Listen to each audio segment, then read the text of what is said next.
We're talking about the Montreal Screwjob right here on Primetime with Shawn Mooney. Mooney, how you doing? And are we going to find out who actually screwed who on this podcast? Yeah, well, this subject hasn't been talked about very much, so I'm glad we're covering it today, Steve. No, never. But This is the first. seriously, though, yeah, I think there is still a lot to cover here, and I have a very different take, I think, than most I've heard, because everybody likes to throw the blame here, and they want to have the villain. And my theory on all this is that there really isn't one villain, and we'll get into it. But obviously, this is a huge happening that took place in professional wrestling. A lot of people would argue that it gave the industry a black eye. Mm. There's certainly an argument for that, but there was some positive things that came out of this as well. So it really is a very deep subject, which we will dig into. Can you dig it, brother? Today. Right. A deep dive indeed into the Yeah. Montreal Screwjob. And you had experience working both with Shawn Michaels and Bret Hart when they were in the WWF as the Rockers in the Yeah. Hart Foundation. And at the time, it was the land of the giants. You have Hogan, you have Andre, you have Warrior, you have these bigger than life characters. But steroid trials and things of that nature kind of shake up the grounds of the WWF. Suddenly, all your golden era wrestlers aren't there, but HBK and Bret Hart stood the test of time and continued on through the ranks. Are you shocked to think that out of two tag teams, very good tag teams, that these two ended up being the ones who took us to the next generation? Yeah, it really is amazing how things played out here because, as you mentioned, it really was the land of the giants. The bigger, the better, the more monstrous. And then you had this generation really of very sleek, fast-moving, highly skilled athletes in Mm, there. Bret Hart could certainly be described as one of those, and also Shawn Michaels that were helped change the industry, tremendously. And this all really came about, I think, by getting people like Bret into the WWF at the time. And we know how all that happened with Vince, of course, swallowing up all these territories. yeah. And Stampede was one of those territories that Stu Hart owned. And part of the deal was that a lot of his stable would end up going into the WWF, and that included the likes of not just Bret the Hitman Hart, but Jim Neidhart and the British Bulldogs, as they would become to be known, Yeah. Tom Billington and Davey Boy Smith. But yeah, it really did change the industry, and we found out that there was room for both. That wrestling fans were hungry for it all, and as things would change. And it is amazing when you go through the numbers of all the superstars. And I saw this that had all of the images of these guys, and within 7 or 8 years, Oh, every yeah. single one of them would be gone, Mm-hmm. except for like the four remaining. Bret and Shawn among them, Owen Hart another, and I think the Undertaker. Undertaker, right? Yeah, Yeah. and that's astounding to think, but it wasn't just that the business was changing, and it was, I mean, it was to a point where we were, kind of waiting to see, was the WWF going to survive? That's how bad it got, and Vince was in desperate straits. That loyalty of Bret Hart was there right to the end, Right. but as I think we found out, when it comes down to it, business is business. I'm so happy you said that Uh, because you brought up earlier, is there one villain to this entire yeah, story? And in reality, you just said it. Business is yeah, business. You might work somewhere for 20 years and then you get fired or yeah, laid off. Well, guess what? You might not ever hear from the people you worked with for 20 years in this one building because you move on and things change. yeah, It's part of life. You don't have to be best friends or even like each other to work with each other. So, when you were observing Bret Hart and at least Shawn Michaels' demeanor backstage, were they, we know Shawn was a little cocky, but where is Bret's standards? Is he holding himself up in different regards? yeah. And it just, I think a big difference in all of this, and if people that are serious professional wrestling fans and who were fans during those, those big territory days. Yeah. A lot of it was generational, which, you had families that came up and these traditions were passed on. And Bret was certainly old school from the very beginning, Yes. and it never left him. It was all about, honor, respect, doing the right thing, and, not screwing over your guy that you're in the ring with, regardless. And he took it personally. And I think that in the end, and I think even when he looked back at it, he admitted that, if you ever read his book. But he's also done interviews since saying, yeah, a lot of it I took, personally. And whereas if he would have been able to step back and say, okay, why is he doing this? He's protecting his product, Yes. and these and uh, blurring the lines often is what created a lot of heat. Bret should have understood that more than anybody, and a lot of that often would come from real life situations, and that you walk that line. But I think that Bret was just that intense and cared that much about the business and lived it 24/7 and never let up. And then you have somebody else like Shawn, and I think early on that he took a lot of it for granted, but his talent was just unmatched. Even through all of this, Bret never stopped saying that Shawn Michaels wasn't one of the most gifted professional wrestlers that he had ever worked with, and maybe one of the absolute best in the business. Yeah. But as far as on the personal side of it, that was a whole different story between those two.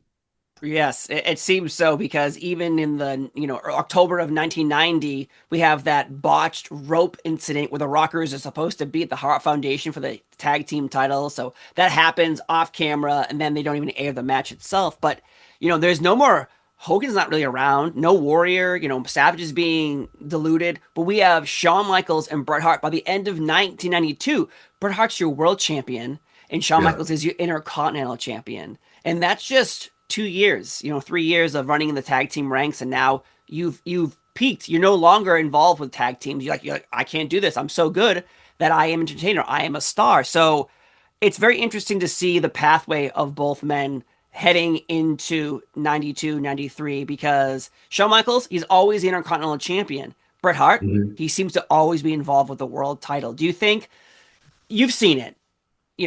Are you thinking that the Intercontinental Champion or other wrestlers are like, well, why is Bret the champion? Why not me? And that's where it all kind of starts. Jealousy at the workplace. Well, that's the oldest story there is. Envy is certainly part of it, but it's also livelihood too.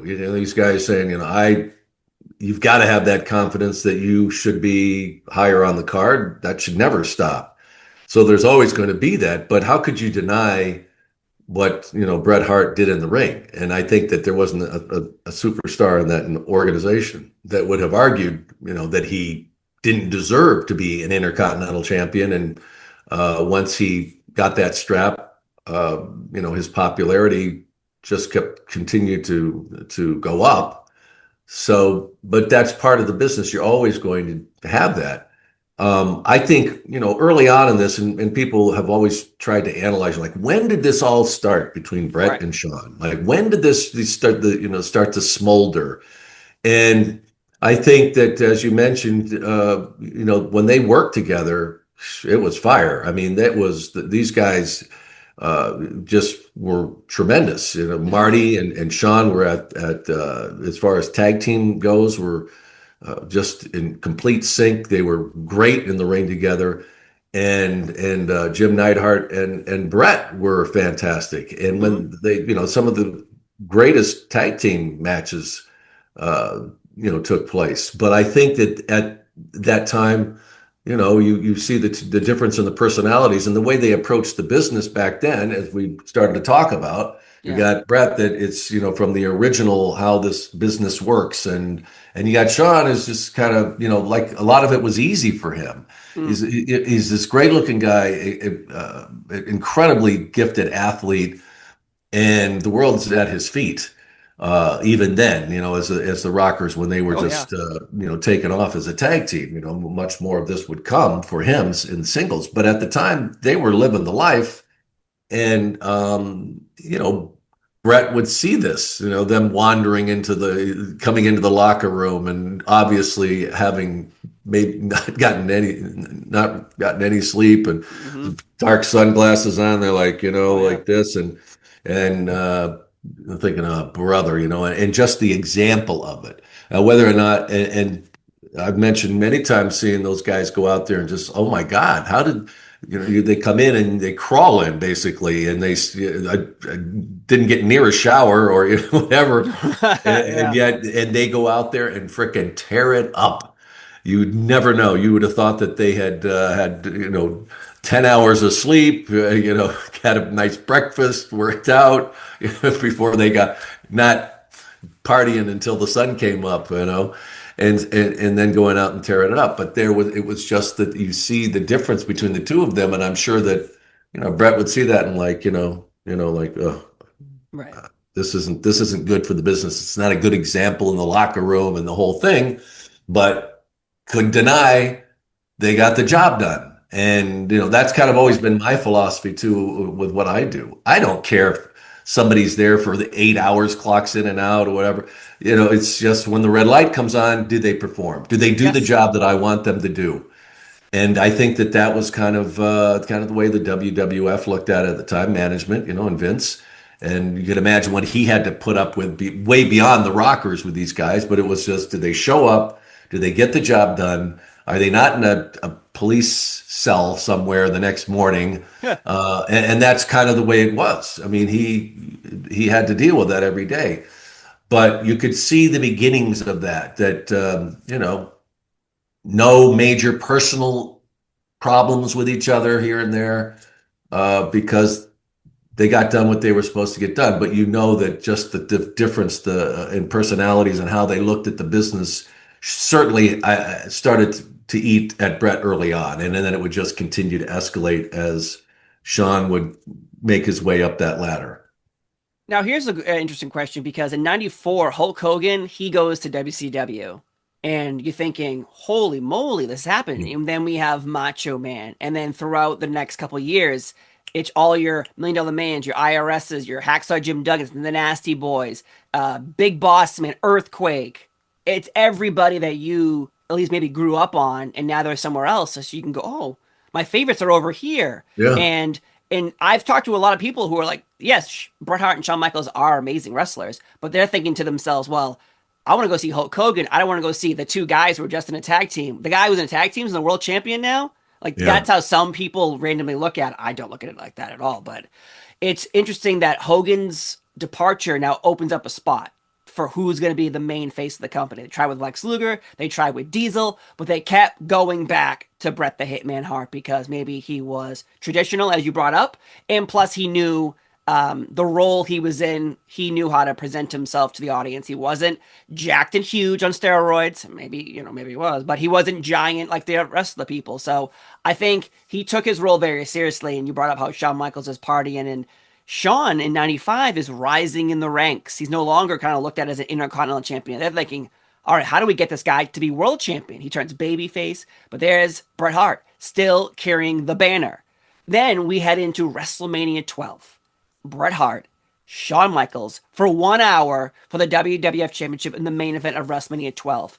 And it's one of the best matches if you look Yeah, at it through a different lens. Some people find yeah, it long, but it's beautiful if you love yeah. both wrestlers. So 92 Survivor Series they wrestled. Now here we are. It's their second encounter on pay-per-view and Shawn Michaels beats Bret Hart.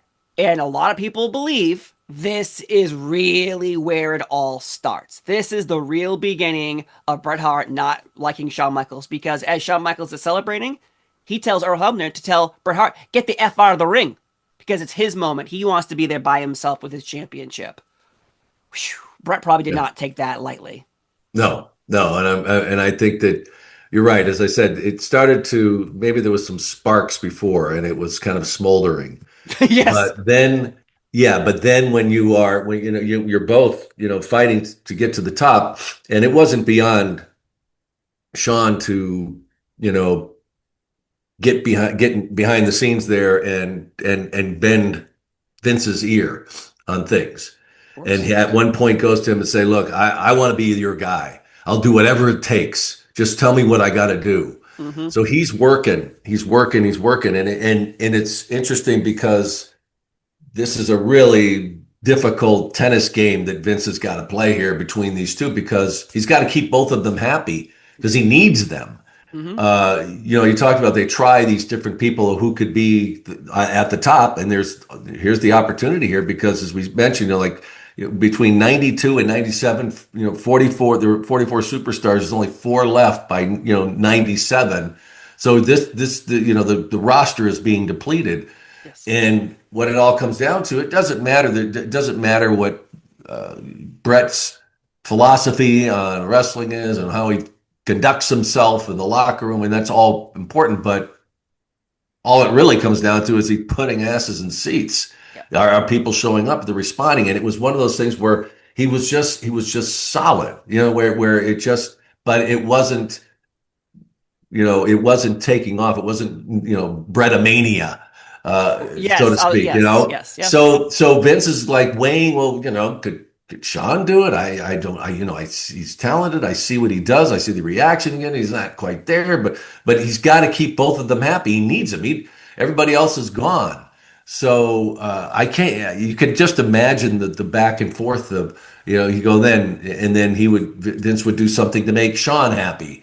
And then Bret, of course, is going to find out about what the hell. Why is he getting this? And I mean, I'm sure that it was crazy, but Vince really had no choice in the matter. He had to keep both of them, needed them, Let's talk about the and yet yes. Oh, he's got sorry. to find a way to keep them happy, and it's not easy because Shawn is already developing this ego that's going to be just out of control at some point.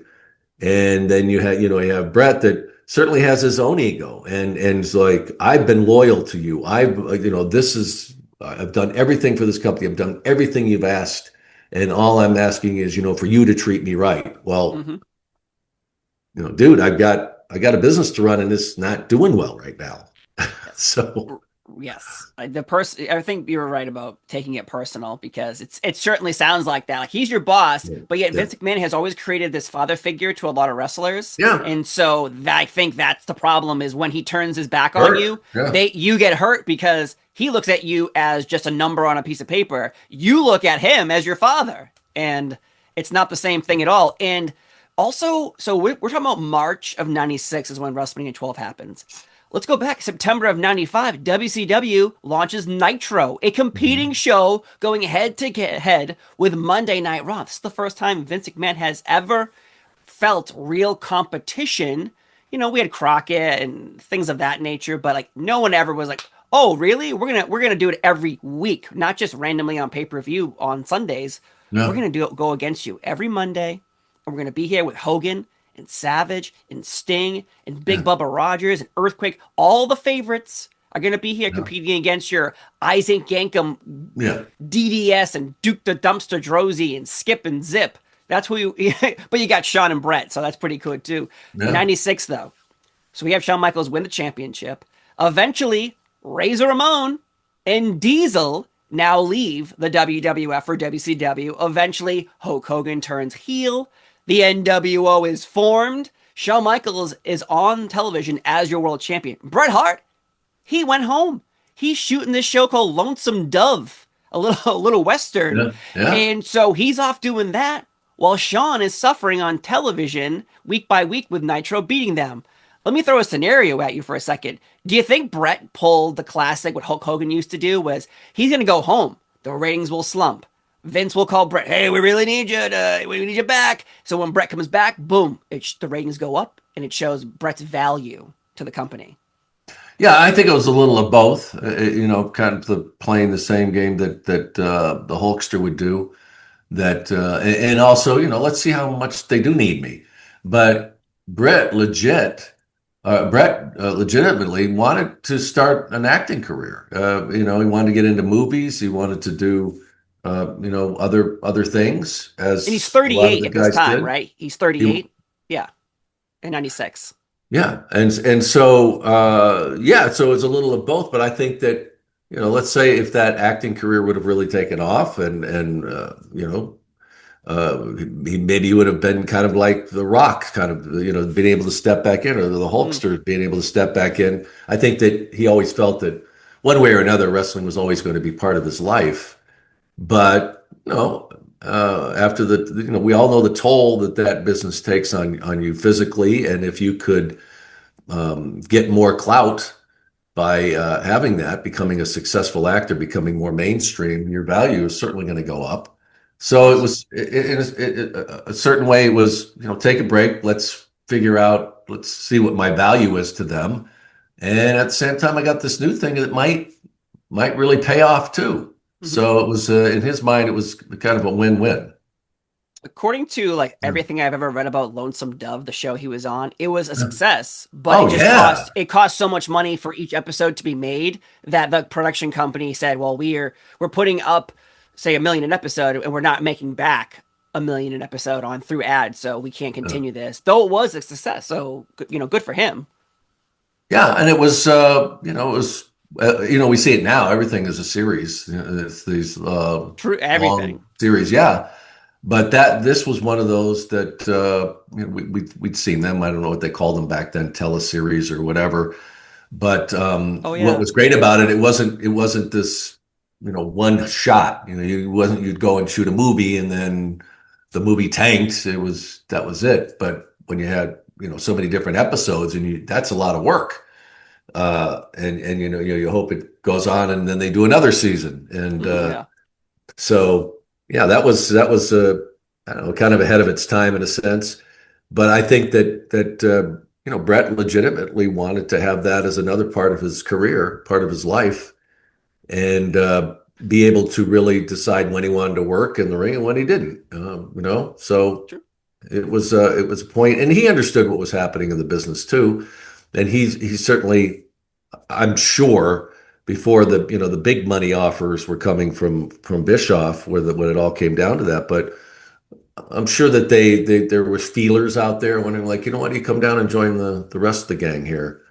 But and the idea with Nitro, people like, the balls they must have had to go up against, Raw like that. And like, no, are you kidding? Like, it was the perfect time to strike. As we've talked about, the roster was there. Yeah. Everybody, these familiar names, maybe their gimmicks were a little different, but it was the same guys. And you want people to know that. Hmm. And how else are you going to do it unless you go right up against them? And people are like on one channel, like, oh, wait a minute, he was there, he was that guy at the WWF, and like, oh, it's this guy's here, and then they were really hoping to capitalize on it, and they certainly did.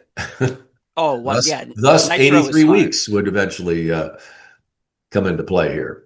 Yeah, you're so right about that though, because Yeah. on the first Nitro, Lex Luger, who was just at a house show that weekend, ends up showing up on the first episode of WCW Yeah. Nitro. So you're thinking, even if you were just, you had Brett and you had Lex as your main kind of baby faces in Undertaker, and suddenly it's like, oh, wait a minute, here's Lex Luger and he's on Nitro, and I'll never forget him saying something, which I don't believe a word he said was. He goes up to Hulk Hogan and he's like, I've been in the same place you have, and I beat the same people you beat. Sir. Yeah. Yeah. Sir. Yeah. Excuse me? You beat King Kong Bundy, Andre the Giant, Earthquake, Cowboy Bob Orton, Harley Race. Let's zip it up. Wait, you didn't even beat Yokozuna. I'm sorry. So let's just stop there. But throughout '96, though, again, Nitro has formed the NWO. WCW is building momentum, and you got Shawn Michaels trying to hold down the fort while Razor Ramon and Diesel both left. But Bret Hart's home. And this is when WCW puts out the feelers. Like, hey, Bret, in '92, you tried to like come over here with the Intercontinental title, if you remember that story. But now, Mhm. I heard your contract's coming up because he's a free agent. He's sitting at home as a free agent. And so Eric Bischoff puts out feelers, but Bret is a loyal man to Vince. He kind of tells Vince, like, hey, like, this is happening. Like, what are your plans for me? What do you want to do with me? Because it feels like you don't really have much going on. And WrestleMania 12, there's also this underlining tone of Shawn Michaels tells Bret to get the hell out of the ring. Bret Hart doesn't shake Shawn Michaels' hand. So the internet, that exists in '96, the dirt sheets are like, this is real. Like Bret doesn't like Shawn Michaels in real life. So they already Yeah. planted a rematch for WrestleMania 13. But there's a lot to take in there because there's so much information. But again, does Bret have all the cards because Vince is losing all of his stars to WCW for this new contract? Yeah, well, and also, remember what's going on here, Steve, that you mentioned these, Razor Ramon going down and Diesel and Lex Luger showing up when he, day before here he's at a WWF event, and all the like they're breaking these rules. Bischoff, whatever you think of him, and that whole period of time. I mean, he's breaking new ground and took a page right out of Vince's notebook in a sense of Yes. I don't have to play by any of your rules. F you. I don't care. Mm-hmm. And I'm gonna like how dare you would have a guy come down and he's working for me and then he shows up on your show live, and he was just doing all these things like it was unheard of. Well, and it's like in your face. You did this in a sense to these Everybody. other promoters where you're just pilfering people, and they're doing that too. But at the same time, like, and it sounds like Nirvana, right? That here you were at the WWF, you're doing 200 and something, 80 dates a year, which, Probably more. well, oh, there's 365 days a year and 280. Well, that doesn't sound too well, folks. Think about it. Divide that up, like when you're going to be able to get home. Those extra days that And you're supposedly doubles off, on the weekends. right? And those days you're supposed to get off. Like no, you 2 days. We've talked about it. You barely get home to do your laundry. So they're comparing all that, and then they're not making at the money they were making Mm-hmm. that prior to that. And here you've got what supposedly is Nirvana down south, where they're getting guaranteed money. They're only working 180 days, maybe 200 something days, Yeah. maybe. They can live in Florida, jump on a plane, go and do TV tapings, be back that afternoon or the next day or whatever. And with all of this, it sounds incredible. Yeah. But at the same time, they're still talking to each other. They're still friends. He's got friends down there. They talk and they're telling him like, "Ugh, man, they don't know what the F they're doing down here. It's crazy, But and even with all of that and the money, big, gigantic money that they're going to offer him, and still Brett wants to stay with the WWF. He still wants to stay with Vince McMahon. He knows that is he's loyal, not just that, but he sees that I know this animal. I know the devil in a sense, Right. but he wants to stay there, and he basically tells Vince, just make it right, just do come close to making me happy. Well, let's find some middle ground here. And then he starts getting this feeling that like I'm not really wanted here, and maybe I'm getting ahead of us here, but that was, I think, Bret's feeling. I don't think he ever wanted to go down there. He never wanted to go to work for the WCW. I think that early on, Vince told him they're not going to know what to do with you. And I think deep down in his bones, Bret knew it. But he's got to, you don't feel wanted at some place. What are you going to do? And you got to make money. You got to take care of a family. You got to have a livelihood. What are you going to do? It's a good point about everything you just said Yeah. because Eric Bischoff offers Bret Hart 3 years, $9 million. So Yeah. that's guaranteed money. This isn't you. Even if you don't work, you're still going to And get paid and for working money. a lot less. I think he said 180 days or something like Yep. that. But and he still So didn't want to do it. He didn't want to no, take it. Yeah.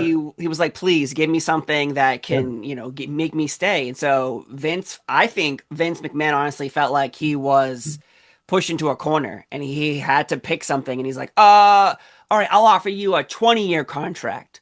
And it will be for the same amount of money, but over 20 years, and then you become my Babe Ruth, and you become an ambassador for the brand, and you work in the office. Like you can be here forever, Bret. Please, like long-term loyalty. You'll be here forever, and It's from what you read and you watch. It's all like Brett's like, yes, yes, yes, that sounds good, but I need some extra in this contract.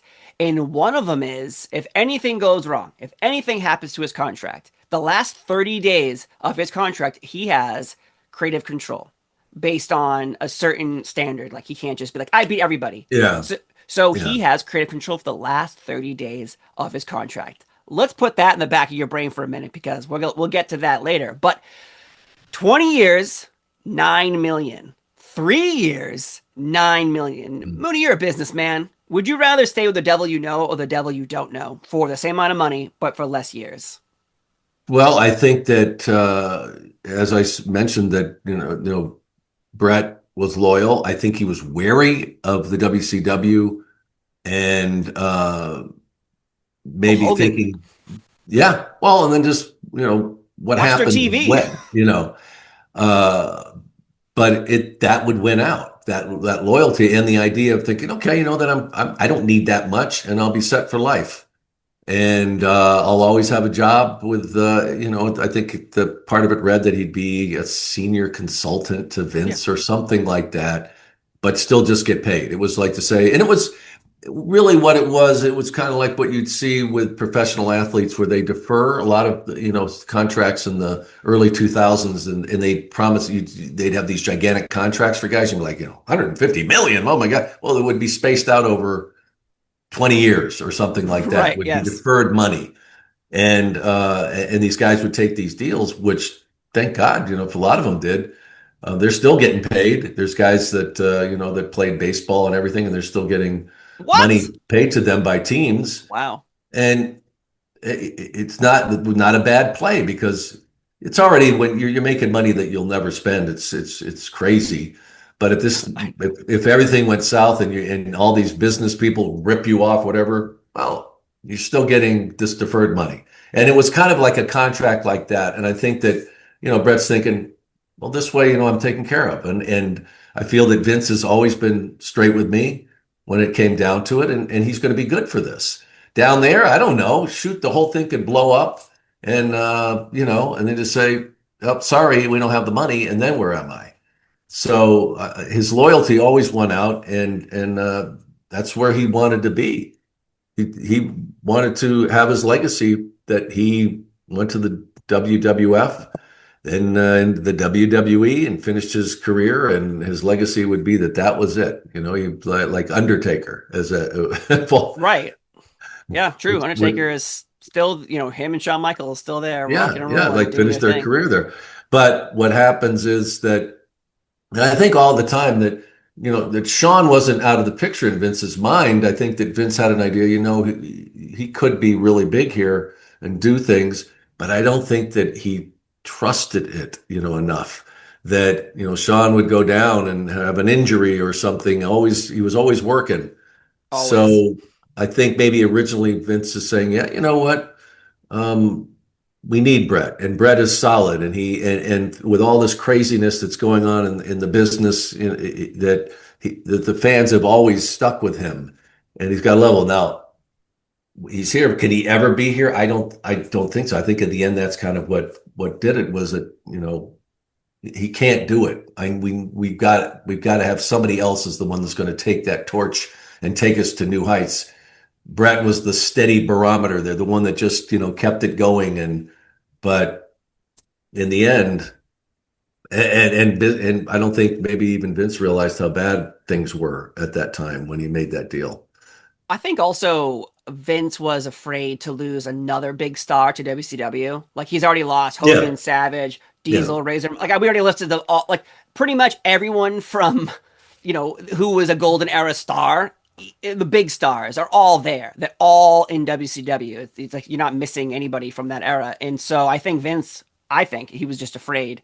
Oh, you Yeah. want? I'll give you 20 years. Like that'll Yeah. lock you up because if we're in this war for another 20 years, at least I still have Bret Hart, as one of my soldiers. I think And I, that is one of the cases. yeah, and I hate to think that in the back of Vince's mind, he's saying, yeah, we'll make this deal, but we can always break it. We can, there's always, that what's he going to do?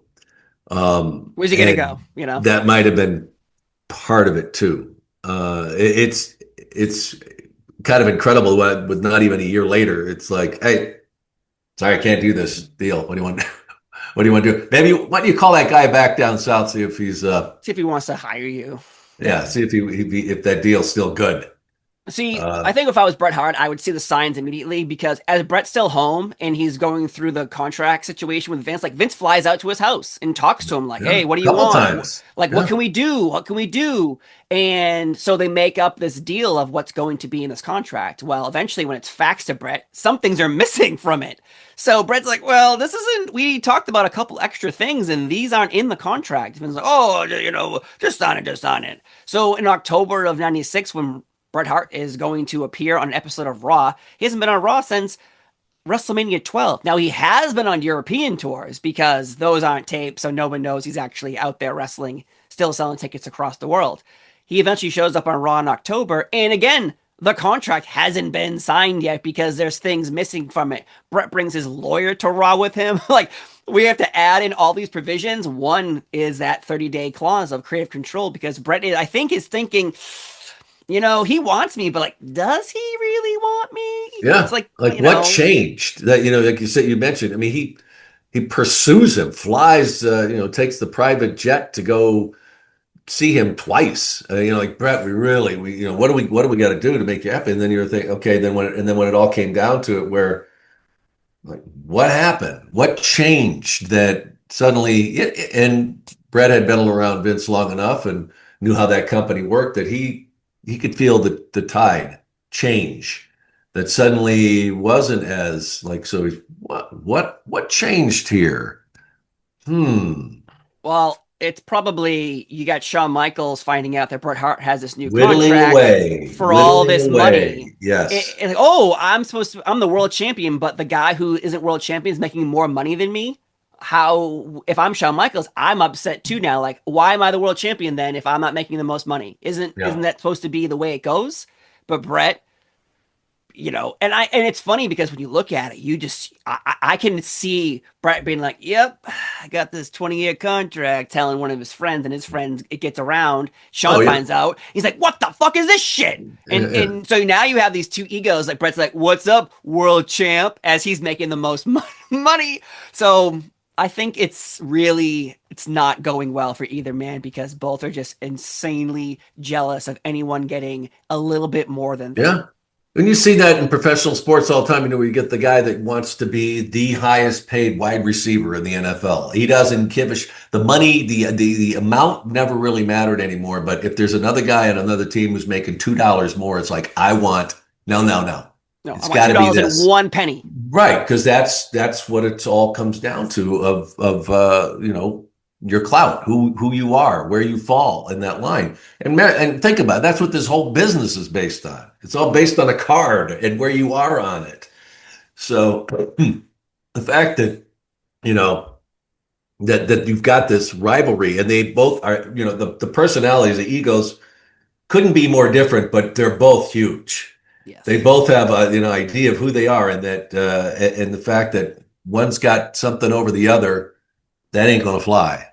And No. so, as I talked about before, here you got Vince going trying to keep these guys happy, like, oh my God, like, But in reality, if you're the boss, can't and this is a predetermined sport, isn't Vince technically allowed to just be like, Shawn or Bret, like shut up, go out there and lose? Or like how does that not ever happen in a scenario?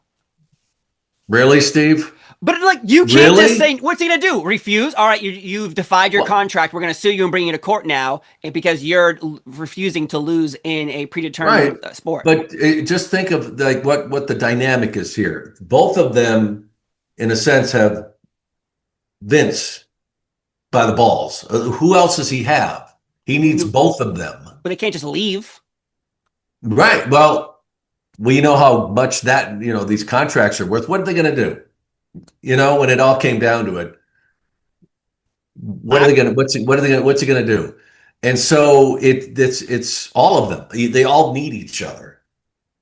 So I'm sure, like you said, if Vince would have told Shawn, I mean, for reals, it's like if you're not happy, go see your pals down south. Go to Atlanta. Go say, hey, I'm sure they'll take good care of you.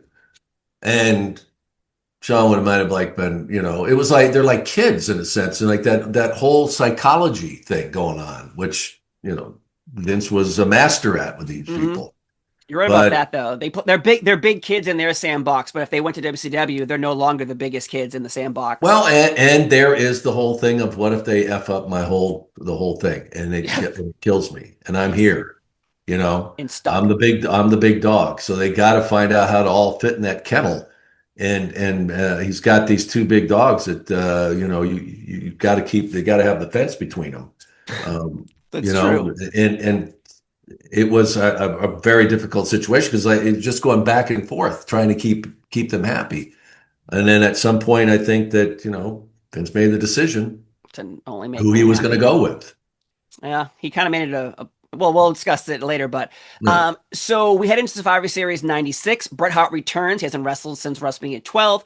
He fights Stone Cold Steve Austin in the match of the night. On the same night, Shawn Michaels heads in and is the world champion at Madison Square Garden, is booed out of the building as he loses his title to Psycho Sid.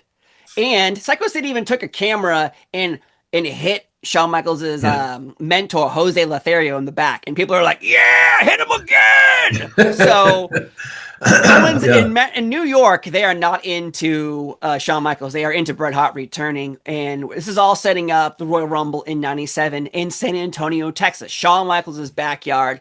It's Shawn Michaels' big show. He's going to win the world title back from Sid, which he does. Bret Right. Hart is supposed to win the Royal Rumble, but apparently it leaked online, and plus Vince Russo, who was known as Vic Venom at the time, was on an episode of Live Wire. It was a show on Saturday mornings that you could call into as a fan and ask questions and things of that nature. And somebody asked Vince Russo, who's going to win? He's like, it's obvious Bret Hart's winning. And oh, why would you do that? So they Yeah. have a scenario in the 97 Rumble where Steve Austin was tossed over by Bret Hart, but the referees were distracted by something else.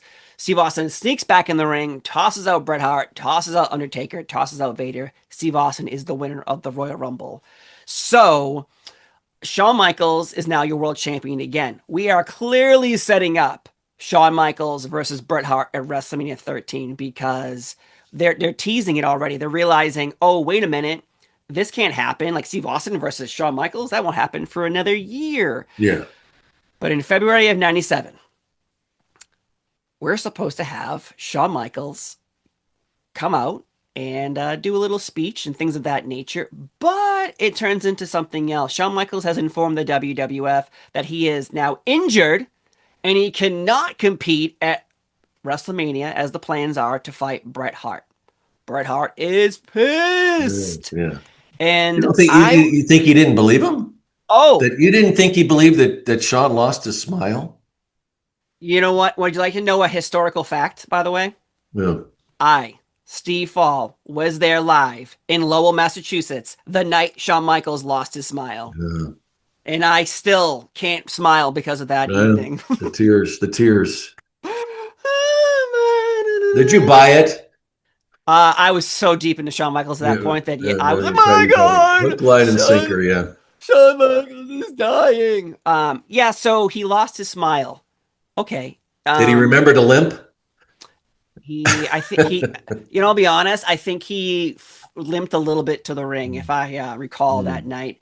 So then they come up with these plans. All right, Shawn, you're going to lose to Sid tonight, the world title, so we can, get the title off of you, and we can set up some scenarios for the weekend and for WrestleMania. Yeah. Shawn's like, nah, I'm just going to go out there and just give up the title and say I'm injured. Yeah. Surrender it. But then he comes up with, I lost my smile. One of the most famous lines in professional wrestling. So no one believed Shawn Michaels at the time. No one believed him that he was injured. He went to a doctor weeks later and they said, oh, if you just, rehabbed it for about a few weeks, you would have been fine. No surgery. No surgery involved. Just to, heal it up a little bit. You could have wrestled injured. So I really think these seeds that keep getting planted of Shawn being the way he is to Bret and Bret reacting, this is really one of those moments of like, are you effing kidding me? Like, no one believes you, but Shawn's like, oh, I'm hurt, guys. Yeah. Yeah, and this is along the lines of this isn't the way you do things. It's not honorable. Going back the generations as we talked about, and that's I think a lot of the angst in this, a lot of the that smoldering anger for Bret that kept building for Shawn is that he just wasn't in his eyes honorable. He didn't do things the way you do these situations in the business. You take care of each other, you do it honorably, and you drop the belt, and then you lose. You're on your way out. Whatever it is, there's all these unwritten rules that Yeah. you just know, and Shawn's playing by his own rules. He just and based on and very selfishly, I think in Bret's eyes, that he was only concerned with himself. He wasn't concerned with the business. He wasn't concerned with the WWF. It was all about him. And I think that drove Bret crazy. And as we talked about before, he took this stuff very personally instead of, Shawn in his eyes protecting his brand and whatever else and future business and what that didn't matter to Bret. This was personal, and it got really worse. Like I said earlier, in my brain, you can have Vince McMahon say, "You're losing." Like, you are losing to this guy at WrestleMania. You can't get out of it. And if you do, I'll bring you to court for, going against your contract. No. But Shawn's saying he's injured. And according to other Right. stories, Vince and Bruce Pritchard want Shawn to go see their doctor. And Shawn's like, I already saw my doctor. Yeah. My doctor said it's career ending. Like, I Yeah. can't continue ever again. I can't continue wrestling. So, there's a lot of like, we've seen this trait before where he was Yeah. Intercontinental Champion. He was supposed to drop it. He got beat up by a bunch of Marines. The tag team titles, he vacated them again in '94. He never lost the Intercontinental title before. It's like all these things, like you're seeing a pattern. It's not one or two times. It's like 5 times he has pulled this shit on other wrestlers and other things of this Yeah. nature. And so if I was Bret Hart, yeah, I'd be pissed too. I would 100% be beyond angry. And what's even crazier is, Mooney, this episode of Raw where Shawn Michaels lost his smile and vacated the championship, it's called Thursday, Raw Thursday, because Raw was preempted on Monday for Hmm. maybe puppies or tennis at the time. And so that coming weekend was a pay-per-view called the Final Four in Your House, where it was a fatal four-way to determine who was going to fight Shawn Michaels at WrestleMania. Bret Hart, Yeah. Stone Cold, Undertaker, Invader. So instead, that match becomes a fatal four-way for the vacated championship. Bret Hart wins and then loses the title the very next night on Raw to Sid. They set up Sid and Undertaker, and they set up Stone Cold Steve Austin versus Bret Hart at WrestleMania 13 as the rematch. So, Bret Hart versus Austin, one of the greatest WrestleMania Yeah. matches of all Yeah. time at WrestleMania. But during the world title, Sid versus Undertaker, Shawn Michaels comes down to do commentary. Is he limping? Nope. Is Nope. he posing? You bet your ass he is. Is he pretending his knee hurts? He even does a little he does his pose with his leg out and he looks at his leg. He's like, ooh, ooh, like a little joke, like, ooh, ooh, my knee. Yeah. Bret Hart comes down multiple times during that main event as well. And Shawn on commentary is making fun of Bret Hart every time he shows up on screen. So, again, you're telling me you're hurt, In but your then you are face. posing and being Yeah. like, my leg hurts. Like, I love Shawn Michaels as a wrestler, but if I'm Bret Hart, I would effing hate him. Yeah. Well, and he can, he's probably laying it down as like, it's a work, just, we're just I'm just creating, working. yeah, just getting some heat, as Okay. they call it. But at the same time, it's personal. And Brett, and as we said, Brett takes this stuff right to the heart, pun intended, I was going to say. for sure. And another underlying thing here too, as we talked about, what happened in Vince's mind with the situation from that multi-year contract to suddenly, yeah, we don't need him.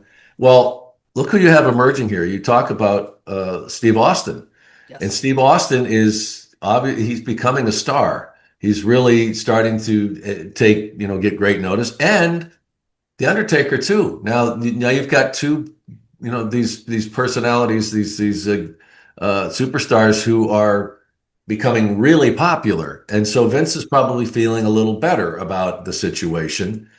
And regardless of what happens with Shawn now, he's already okay. We're starting to get some traction here. So that becomes another element in all this. But getting back to that, what's happening between Shawn and Bret, it's really starting to get personal at this point, and it's going to blow at some point. It's going to blow. The volcano can only hold down the lava for Yeah. so long, You know. until it explodes. Hmm. The next night on Raw, though, after WrestleMania 13, we had a double turn. So now Bret Hart technically is a bad guy. Steve Austin is technically a good guy, but he's still doing the same, dirty things he was always doing. Yeah. Bret Hart comes out on Raw, and it's a match between Owen and Davey, and Bret comes down and he cuts this amazing promo where he's like, stop it, stop fighting each other to Owen and Bulldog. They're like, they're Yeah. trying to pull us apart, they've been doing this to us for years. So he cuts like a kind of a shoot promo where he's saying that Vince is the one who has pitted them against each other this entire time. We're a family, Mhm. we need to stay together as a family. Owen Hart starts crying, they all hug in the ring, and Bret Hart forms his new Hart Foundation. Eventually Brian Pillman joins and Jim the Anvil Neidhart return.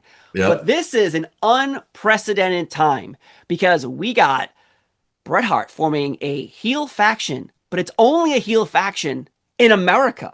In Canada and across the world, they are looked at as heroes because they say that America, I forget what town he said, but he's like, if you're looking for the butthole of America, it's right here in this town. And we're like, boo. Yeah. So this is the first time I remember something like this happening where you are praised across the world, but you are booed in America. Yeah, and it was a weird dynamic too that I think that Vince is saying we're going to have you heel. You'll be a heel in the U.S. and a baby face everywhere else you go. And he's like what? Yeah, we're at this point the product is worldwide. I don't know how they felt that they could really pull that off, but I think another thing that really bothered Brett too is that um, him turning heel wasn't really based on him, just becoming this badass, had enough kind of guy. He becomes like a whiner. Yeah, He's crybaby. complaining about everything. And I think that really bothered him too, that, that he just bitches and has, all these problems with stuff that's going on. And I think he could see it that how's that going to put me over with the fans? Like that's, even as a heel to get that heat, because you're just like, no, genuinely like, shut up, like go do it. Like take care of business. Don't sit there and cry about it all the time. And I think that really bothered him. And he just kind of felt you could see he sees what's kind of going on here. And I don't think he's comfortable with the way they're turning him. But again, he's a company guy and he's doing what they want him to do. Right, and I think one of the comparisons is Brett's looking at this as, oh, I have fresh opponents now. I'm from a bad guy. I get to fight all these baby Yeah. faces, Yeah. and Shawn's a baby face at this point. So now Shawn's fighting all these bad guys. So like they're no longer fighting for the top spot of being baby face. Right. One's a top heel, one's a top baby face. So there's no arguments between them, but there's still arguments because as time develops, they're still having a rivalry, and they're even supposed to wrestle at King of the Ring 1997 in this weird match where like all the Hart Foundation members will be handcuffed to the outside of the ring. Yeah. And it turns out Bret can't wrestle. He actually has an injury, so he has to get surgery. In an episode of Raw, Yeah. Bret Hart is in a wheelchair and he's belittling Shawn Michaels on television. It's live, and I guess Bret forgot his lines. So it's supposed to be like, you say a certain line, HBK super kicks you out of the wheelchair. Chair. Yeah. So Brett's cutting this promo. They just go off air. That Shawn Michaels is sitting there taking all this. Apparently, Bret Hart forgot his line. Shawn Michaels took this personally. He thought that Bret Hart was purposely trying to make him look bad on television. He does eventually super kick him. And I remember as a kid, on Saturday and Sunday morning, they played that super kick clip like 1,000 times to make sure that you knew this actually happened and we weren't trying to, pull one up on Shawn Michaels. Again, more paranoia, it feels like. Yeah. But and it shows what was going on. Like the damage was done. And even if it was legit, if it was been other people, and he's like, I forgot the line, or signal. Like, I was trying to signal you, go ahead, because I couldn't remember what I was supposed to say, or whatever it was. But the fact that Bret's getting the best of him, and Shawn's thinking when they went off the air, he did that on purpose. He knew that if he just kept going, they're going to run out of time, and once he knows we're clear, then he's going to The say it or line. whatever it's going to be, and then and he didn't know in the ring, but he goes backstage and they tell him like, oh, no, we were off air, and that son of a bitch, like, oh, I knew he did. So it's just raising that temperature, like all of these, the perfect storm of shit happening that is bringing this to a point where it's going to blow up, and boy did it. See, here's one of the things I want to talk about too is Sunny. Everyone brings up the Sunny Days promo in May of '97, where the Hart Foundation's in the ring. Shawn Michaels is on the Tron, Yeah, and Shawn Michaels is upset about what happened. With this, we went off air and I didn't get to hit you and all this. So he says to Bret Hart that Bret, you've been having some sunny days, yeah. suggesting that Bret Hart is sleeping with Sunny. Now, if you know anything, Shawn Michaels has been sleeping with Sunny for like a year and a half. He's been cheating. She's been cheating on Skip, Chris Candido, this entire time with Shawn Michaels. And I've always found it strange because Bret Hart is so offended by this because he goes home. Apparently, his kids are asking about his wife. If you have read Bret Hart's book, he had a notebook and it was women in different towns. So I'm confused why he's so upset about Sunny Days when in reality, Oh, it was a secret, I guess, behind his wife's back, and now it's out there in the open on television. yeah, and whether or not there was any truth at all to that, but you don't air that out on in a promo. Like, Mm, you're messing with the boys. That's the oath, the code of and even alluding to it was like that was over the line. okay. And I know that the locker room was really kind of upset about it, because like they're thinking like, how can we trust this guy? Where he's breaking code. Who knows? He's going to cut a promo on me. Well, if I ever go and get into a situation with him, is he's going to do that same crap to me? Where we know, as we said, you can blur those lines. It helps when you're generating heat, so you kind of cross that line into reality. But when you're messing with, as Bret would say later to him, you know about messing with the family, like his family, his personal life. That's going over the line. You can say all kinds of shit, but man, when you're alluding to something that could affect my children, affect my wife, my marital status, that's effed up. And I think it was just another thing that in Bret's mind, that Shawn had no boundaries, had no honor, no just willing to do whatever it took to get where he wanted to be. Yeah, well, it gets worse backstage because when you let that shit bleed over, well, there's an episode of Raw where, we're in Hartford, Connecticut. We're going to see Shawn Michaels and Bret Hart tonight on Raw. No, you're not. Because Yeah. backstage, Bret Hart now confronts Shawn Michaels and they start fighting each other. And Bret starts punching Shawn Michaels in the face, grabbing him by his hair. These are all stories, by the way. There's no pictures or video. And Bret Hart grabs Shawn Michaels by the hair and he's whipping him around the room. And Pat Patterson and Jerry Lawler and other people are trying to get involved. Well, Shawn Michaels, I guess, goes to Vince McMahon's office and slams down a clump of his hair and says, "This is an unhealthy work Work environment," environment. and leaves. Yeah. And Bret Hart also, left the building as well. So, is it an unhealthy work environment now? Like Vince McMahon is not helping Come anything. on. He Come loves on. this shit. He's like, oh, they're fighting each other. Oh, it makes it real. Like that's how I think he is adjusting to all this. Well, but at the same time, that it causes him agita, as they say, where he's got this shit going on backstage. I don't need this. Like, be professionals and do the job. Like you said, it's not like the NFL coach who loves in the spring training and the preseason that they're fighting out in the field. No, I think that he's just like, a freaking headache. But as we say, and they talk about, you get a receipt for stuff. And as you might imagine, Brett doesn't forget stuff, Nope. and that what happened with that Sunny Days bit, that he had the injured knee, so he didn't couldn't do anything about it right then. He said that I'll wait until I'm a little better, more mobile, but he's going to answer for this. Yeah. So the fact that maybe it might have been even different. Let's say if it just went backstage and he said, "Dude, what did you do?" And right after it, maybe it wouldn't have been. But you got to think he had time to think about it, and it just kept getting. So when he did have that confrontation with him, he'd had a lot of time to think about it, and when it blew up, it's funny. I've never heard of Shawn Michaels who got into a fight that he won. He's he's always He's always the one getting beat the shit out of by yeah, yeah, somebody. Yeah.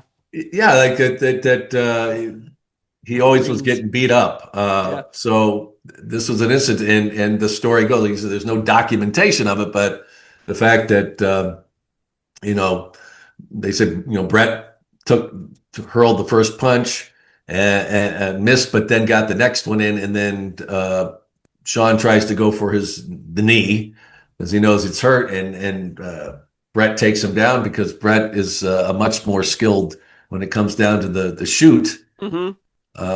He grew up in the dungeon, Oh yeah. so he's impervious to pain in a sense, and he gets Shawn down and pummels him, and also the whole hair thing, ripping him and just basically hurling him across the locker room with the clump of hair in his hand after it's over. Yeah, we're at this point. I don't think Vince doesn't need this. He's thinking like we got to get business done between these two. They got to get in the ring. They got to figure it out. Yeah. But maybe in some ways it was good for them because it put it all out there. And but it was we're on a course now that there's got to be some finish to it. There's got to be some finality to how this all plays out. Yeah. And unfortunately, Shawn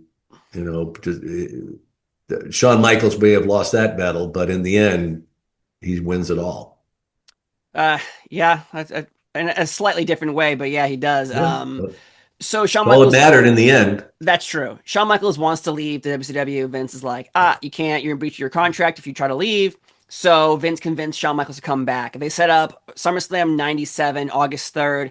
It's Bret Hart versus Undertaker for the world title. Shawn Michaels is a special guest referee. So now Bret Hart and Shawn Michaels have to work together on television. The storyline here is if Bret Hart loses, he'll never wrestle in America ever again. And if Shawn Michaels doesn't cooperate and act like a referee down the middle, he can no longer, I think, wrestle, and it's some weird situation as well.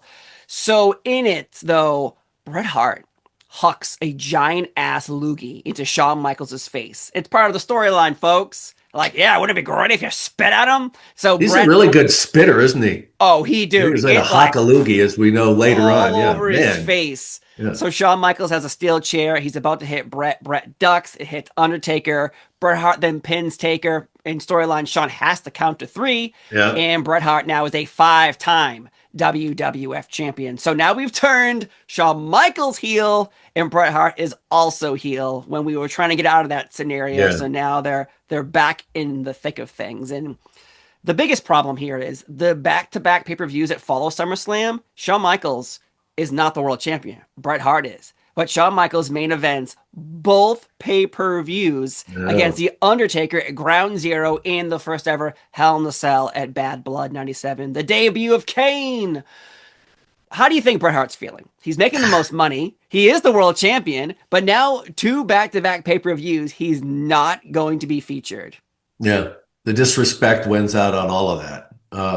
Yeah, he's all that. He's the champion. He's making more money, whatever you want to say, but He's not the main event. you know that ain't setting well with him. Like, what, are you kidding me? I'm a champion, and you're putting him over me on the card. No, this is not right. So you know that Bret, in his mind, in the back of his mind, he's thinking something's going on here. I don't know what Vince is up to, but I'm starting to lose my place here. And that, yeah, he's getting the idea And, pretty quickly. and during these pay-per-views, back-to-back pay-per-views, we have Vince McMahon come up to Bret Hart and says, like, listen, I cannot honor this contract I signed. Like I don't. He probably thinking I paying you this amount of money. You're not bringing in that business for me anymore. Like I have Steve Austin's on the rise. You got Undertaker and this Kane storyline is building in the Hmm. background. Yeah, Mankind, Dude Love, Cactus Jack. You have Triple H, The Rock. You have the Nation. Like we are building new characters. It's no longer a year ago where I'm like, oh my god, I got Double J, Jesse James singing Jeff Jarrett's yeah, song and yeah. all these weird gimmicks. We are in a financial situation and we cannot pay you. And maybe he could have. Maybe he could have restructured it and stayed, but Vince says, like, listen, I encourage you to go talk to Eric Bischoff and see if you can get that WCW contract back because I can't pay you what I'm offering you. Yeah. And as you said, you've alluded to it. This whole time, Brett's probably feeling like, I don't think he really wants me here. And then it's like, hey, I don't want you here because I can't pay you this amount of money. Yeah. But it's more than that, right? And like you said, he could have done something, said, hey, Brett, let's do a 2 year and I'll pay you whatever. No, it's just like, hey, you know what? Yeah, give that guy a call and see if that, because I'm so concerned for you. I want you to, come out on this, and I just can't do it right now. So I want to give you that opportunity because I think it's only fair that if you can earn big money down there, and they're willing to do that because I can't, then you have my blessing. and, But and he's what the, and sorry. Brett's thinking, wait a minute. No, no, no, but I love you guys. I Yeah. really I like I want to be here. So what can you do? He's like, I don't know. I mean, it wouldn't even be worth even talking. Yeah. You wouldn't even. It's like, no, no, just tell me, just give me an offer like that. And so you're thinking he's forced into it in a sense, Yeah. really, to make that call. And Bischoff comes through. Yeah, and while all this is going on, by the way, Bret Hart he got permission beforehand to have a documentary crew follow him around backstage at his Mhm. house. So there's a documentary about this all, and Bret Hart put it Yeah. out instantly, like after the Montreal Screwjob happened. But Bret is faxing his WCW contract to Eric Bischoff in this documentary, and it's filmed. And Bret's like, you could see it. He's like, I I did don't it. want to do this. He's like, Yeah. it's official. I'm doing this. So now he's going to WCW. He officially signs in November of '97. But guess what? He's still got like 2 months left on his contract, technically. And And he's the WWF champion. yeah. He, if I'm Vince McMahon, like, how fucking stupid are you? Before Yeah. you even decide to go up to him to say, hey, I can't do this deal, be like, hey, you're going to lose to Vader or Taker or Sid, like somebody to get this off you. And then we're going to give it Yeah. to Shawn, but I'm not going to tell you that part. Like, Yeah, and how I'm not going to tell you about how I can't pay you yet. right? Like, if I'm Yeah, the boss and I'm yeah, going to fire you, I wouldn't give you the keys to the building and say, hey, can you close up tonight? Oh, by the yeah, way, you're fired. yeah, yeah, Like, I'm sorry. yeah. I've heard Vince is And a I great think, yeah, businessman. This is terrible. Cornette talks about that he was like that. What was he thinking, about it? Because he was part of that circle then, and thinking like, what are you doing? So it's kind of astounding to think about what the hell, what were you doing? And that's why, like I said at the top of all this, to me, this was, well, we get into actually what happens here, but to me, it's a no. You always hear about no fault crash. Mm, That it was nobody at fault. Like this to me, it was like an all fault crash. And I'll break it down when we get into okay. the I love it. actual match, but It's so funny. yeah, well, he had no choice, and it's as we found out. I can't believe they were willing to pay Brett all this money and then squander away his talent down there. Like honestly, Vince was right. They didn't know what the hell to do with them. No. And imagine that. I mean, almost $3 million you're paying a guy, and you just squander that away. Yep. Oh, we'll trust me. We'll get to that in a minute. Well, not a minute, but it'll be there. But before Brett even signs that contract, there's discussions about, okay, we're gonna set up Survivor Series in Canada. Bret Hart, you're the champ. You're gonna lose to Shawn Michaels. Bret Hart claims he told Shawn he would lose to Shawn Michaels if Vince McMahon requested it. Bret says then Shawn replied he would not do the same for Bret. Yeah. Bret becomes furious, and now he has put his foot down and says, I'm refusing to lose to you in Canada. Yeah. Not That's a just slap. It was just a slap. And like all Shawn had to do was say, man, dude, that's really awesome of you that you would do that for me.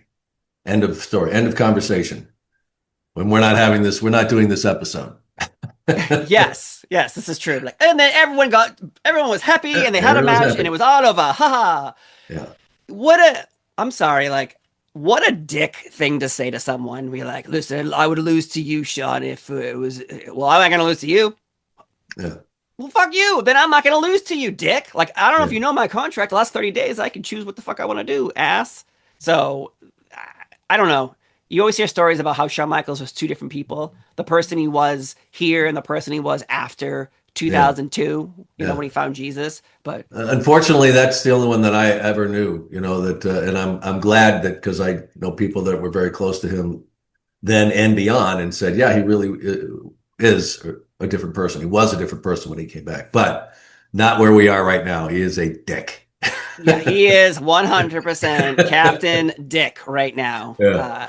I don't understand. Like, that's like what you say to I don't know. That's what you say to like a girlfriend you're dumping, like something stupid. Like, I don't know. He was There was mean. no reason for it. Why? No, it's just being mean. Why? Like, you're just being mean yeah. now. You're not even trying to hide it anymore. No respect. Yeah. It's just showing I just have no respect for you. So, no. So we're heading into Survivor Series. It is Bret Hart. It is Shawn Michaels. And all these rumors have come out now because the internet is slowly becoming a thing where you're finding out Bret Hart is going to WCW. And we all know online that he doesn't like Bret hates Shawn Michaels. We're in Canada, and all these rumors start coming out. And we're finding out through history that there are meetings Vince McMahon's having. Like, what do we do? How can we get Bret to lose to Shawn Michaels? And if you don't know, Bret Hart could have wrestled at the December WWF pay-per-view. Like, technically, in the contract, Bret was bound to the WWF to a certain date. So he had time. And Bret Hart discussed this with Ken Shamrock and other wrestlers, saying like, hey, I've suggested I would lose to Ken Shamrock. I'll lose to Taker. I'll lose to Vader. But I am not losing to Shawn Michaels. yeah, right. And so we head into Survivor Series, and there's all these secret meetings about how do we do this. And they come up with this idea. Now, some people knew, some people didn't know. Yeah. Gerald Briscoe knew. Vince McMahon knew. Obviously, Earl Hebner found out right beforehand. There's a few people who know about this, and they're all Triple thinking H. Triple H, Jim Cornette, like Vince Russo. Everyone's trying to figure out how do you do this. And I think, you know, through many different documentaries, many people have taken credit for suggesting, well, just screw them, just take it off them. And we've discussed already, like, that's not the way to do business. But is Bret letting his personal beef with Shawn Michaels get in the way of business? But Bret's also leaving, so I'm guessing he's thinking to himself, I don't really need loyalty to this company because I'm out of here next week. Right. Yeah. And you know, it was really important to him that he didn't lose the belt in Canada.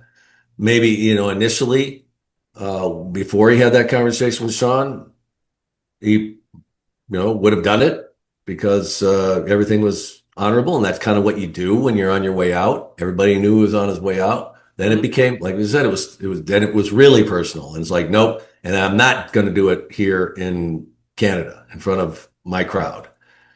And yeah, so here we are. And as I said, it ends up being this you know, all fault situation because when you break it all down, every single person involved in this and who they are and where they are they all have their own legitimate reasons for doing what they did. Every one of them. First of all, you want me to get into it here? I want to say right. one thing, and then I want you to do that. Yeah, and then let's talk about what happened first, and then we'll go, you know. But also, Vince McMahon is also having probably PTSD because just before on Nitro, a year before this, Alundra Blaze had the WWF Women's Championship still in her possession when she was let go by the WWF. She shows up on Nitro and takes Mhm. a WWF branded title with their logo and dumps it in the trash. Yeah. So And I'm he's thinking not, Vince is yeah. like, the women's championship is one thing. I Yeah. cannot, Nah. under any circumstances, let this happen with the world title because we are at war. And I don't think people understand that part of it all. They're like, oh, it was a war and there was two TV shows. Like, this Yeah. was not a simple, oh, everyone's friends and everyone's happy. Like, there were people thinking they were being put out of business on purpose. Like, they didn't want to have two brands. They wanted one brand and who was going to stand tall. And Yeah. your world champion is now going to leave there and he could have the title with him. That cannot happen. Stand. It cannot happen. So we Yeah. have to do whatever we need to do to get that championship off him. We have to do it no matter what. So I can see Vince McMahon's reasoning, but I would love to hear your angle between each person.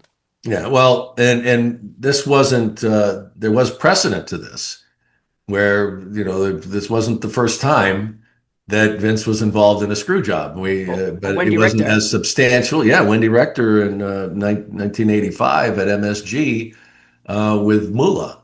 And so that idea, somebody thinking like, okay, screw job. We did it before. He's forced us into this situation. Now, like I said, there's all these parties involved here. Mainly, you've got, like Vince, you've got Bret, you've got Shawn, and then you've got Earl Hebner, Oh, poor who Earl. we haven't mentioned yet, who was the referee in this matchup. And so, we've got this match that's going to be taking place. Bret thinks it's going to end up being a DQ. Right. So, Yeah, it's gonna be a DQ finish. Everyone's gonna yeah. run down. And Everyone's gonna run down and fight. Like Heart Foundation and DX are gonna fight each other, yeah, and that's the ending of this match. So right. Brett can lose it at a different date. And Vince has already kind of laid the groundwork that he's going to be out there to make sure everything gets done, with the belt right. And, that he's got some reason to be out there. And, you looking back, I'm sure Brett was like saying, well, I should have known something, like he must have, the feelers must have been going off, that something isn't right here. That to the point, where Brett had even gone to Hebner and said, you wouldn't screw me. You wouldn't do anything like that. And I was like, no, are you kidding? We're too thick. There's too much thing that's going on. In the meantime, he's got, he's got his marching orders, but you Well, got, Rick Rude also, who was with Shawn Michaels at this time in DX, yeah, warned Bret Hart and was like, "Be careful out there, like protect yourself." So he's giving him like a heads up, like I think something's going on, but I don't know what. yeah, right. And they're like giving him instructions. I think Briscoe even, gave him some self-defense Shawn Michaels, yeah, the tips. night before, he's Yeah. like, "Listen, do Yeah. this Yeah. and grapple Because he him if may, this yeah, happens." Brett's not going to, take to this kindly. But, first of all, you put yourself in Vince's situation here. What's he going to do? As you just said, Whatever. he's got to protect that championship belt. Brett's going rogue on him in a sense. He's not playing by the rules. So, he's not being honorable in a sense of dropping the belt when, this is what we're asking you to do. His You contract though need to said do 30 it, right? days. Okay, but I'm saying at the end, we're talking, business, Of course, how the okay, wrestling business wise, business yeah. was and what you did. And here, this is how Brett's lived his whole life, spent his whole career as being honored, doing the right thing like this. But he is wary and he knows that, and it's personal. He's got beef with this guy. It's personal. It's not business. That's his mistake there. So you got Vince who's got to do. I got to protect the business. I got to protect that belt. Mm-hmm. I can't have this guy go down there. They're killing us anyway. I can't have them go down there and then it's like the dagger. Right. And then you've got Bret, who's all about being honorable and feels that I've been disrespected here. They're pushing me out the door. I did everything I could possibly do with Vince McMahon. I'm telling you, dude, just make me an offer. Do something. Like, give me a reason to want to stay here. And Vince is like, I really can't. And then you got Shawn Michaels, who's, he Bret is his nemesis. Is everything about it. It's what's dragging him down in the WWF. He's constantly there, and he wants him just, out. He's glad he's leaving, but man, and Vince says, well, this is how you're going to get the belt. This is what you're going to have to do. And then you got poor Earl Hebner, Mm-hmm. who, what is that poor guy supposed to do? what if he refuses to do it, and Vince says, "Well, you're not taking a But direct order yep. from your boss. You're fired." Wow, he's going to make a lot of money down at WCW, Well, right? I mean, this is yes. his.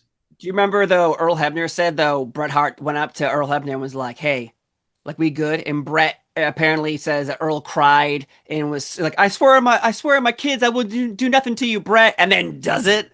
Yeah, yeah. But we know how It's a this business. business works. I mean, it's based on falsehoods and telling people to believe something that isn't reality. So it was part of the business. So my point of it all being is that it was an all fault Hmm. crash. That everybody involved was at fault in this. And are there really any villains when it comes down to it? And there's also, Steve, there's the positive side of all this, and then the negative. Like there were a lot of negatives to this, what happened, but there were some positives that absolutely came out of it. And the negative, of course, it gave the business it gave them it gave the business a black eye in a sense that, you know, that they do this to anybody. And that's like when Bret went backstage, back to the locker room, he told that to the boys. They did it to me. Don't think they can't do it to you, True. basically.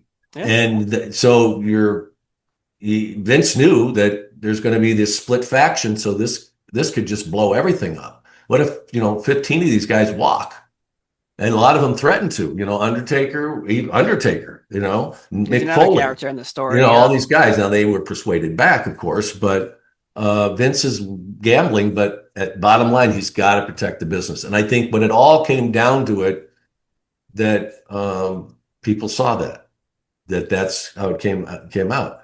Um, for Vince, he, in a sense, had always been a villain, just didn't realize it, I think, in some ways. And what did he do? He became one of the greatest heels in the history of professional wrestling and helped catapult that business, True. the WWE, into the stratosphere at that time, allowed them to eventually overtake WCW and never look back.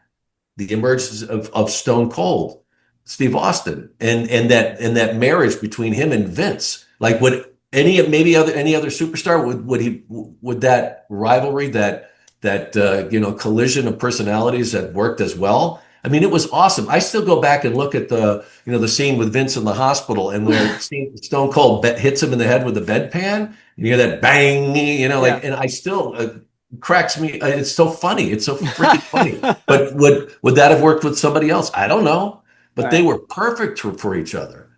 And the bottom line of it too is that somebody had to go.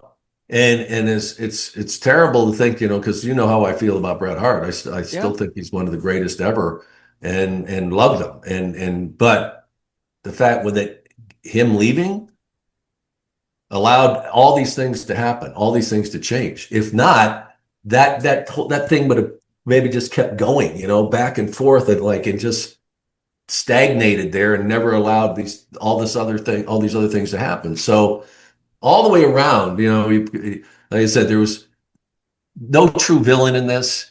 It was an all fault crash, whatever what it came down to, and there was negatives and positives in this thing, and overall, the positives won out because maybe we would have never seen Vince turn heel like that. Vince helped Stone Cold become who he became. Without the other, Yeah. who knows? Maybe Steve wouldn't have gotten to where he did. He became, went, and it just opened everything up. So overall, it really had a tremendous impact on the business, and when you look at it in a positive way. I've never looked at it in a positive way, so I know. I I'm know. A here with lot the of people sunshine on don't. my face, trying Yeah. to think about it. The worst thing about this all is, yes, one of us has to go, and then what's even more crazy, Shawn Michaels, 6 months later gets a back injury and he has to leave wrestling for 4 years. Yeah. So imagine if Vince just chose Bret instead of Shawn. you, and I guess that's like playing, a weird No, game but of, you're of right though. God, But but it's exactly what I said though. No matter what, like if that would have gone on, and then let's say it was Brett, well, Vince doesn't become Mr. McMahon. Stone Cold right, doesn't get that opportunity to do what he did. It doesn't open up DX and all the, the later on, and The Rock to emerge and be able to have some stage room to become what he did, it became. you're right. So it's It's so crazy that this fight lasted from say like 92 until 97, and then once we get to 98 we really don't need Shawn Michaels and Bret Hart anymore because we yeah, got Stone Cold, crazy, we got The right? Rock, we Yeah, got the New Age Outlaws, we got Triple H, you got X-Pac. It just completely was like, whoa, we needed these two guys so badly, and now we have so many stars that have popped up that honestly, we're doing better without you. And yep, it's it's so crazy to think the Montreal Screwjob was based on jealousy and personal vendettas of being the best in the business. When in reality, they all passed you. You were busy with each other this whole time. You didn't realize all these other people were coming up behind you on the sides, and it's crazy that the documentary was also filmed during all this because you have Bret Hart asking Shawn Michaels on camera in the locker room, "Were you a part of this, Shawn?" And Shawn's like, "I swear, man, I swear, yeah. I never in my life, I didn't do any of this."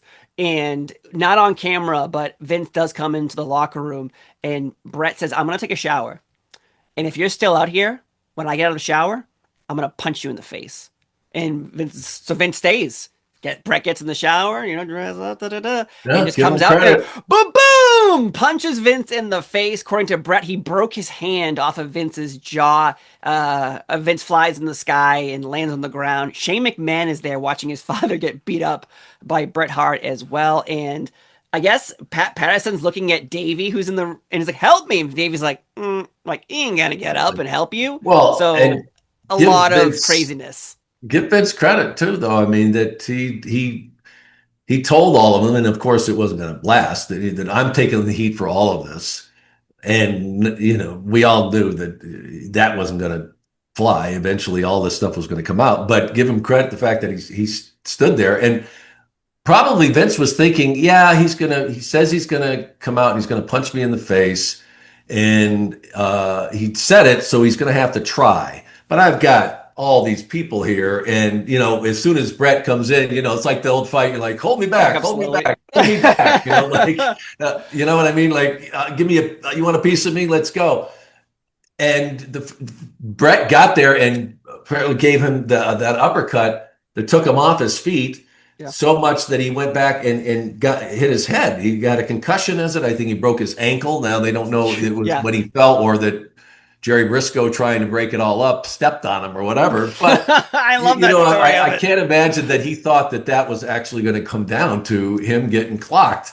So it was a rough night for Vince because, first of all, we talked before, Brett had some pretty expectorate skills where the loogie, and you can see Right it in like Vince's right face. in the eye from Right. about, I don't know, it had to be good 10, 12 For feet, sure. right? Mm-hmm. Uh, Damn good at that. And then he clocks him and takes him out. And I'm just thinking, after I'm up, I'm like, guys, what the F? You were supposed to get in between us. Yeah. You're like, don't let that happen.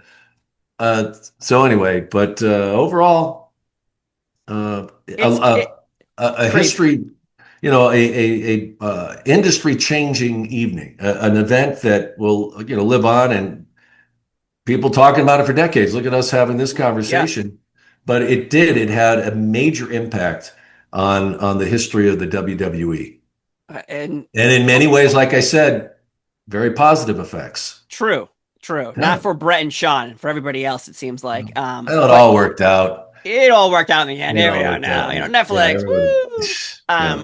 Yes, it is interesting because Brett, after the screw job happens, that loogie appears.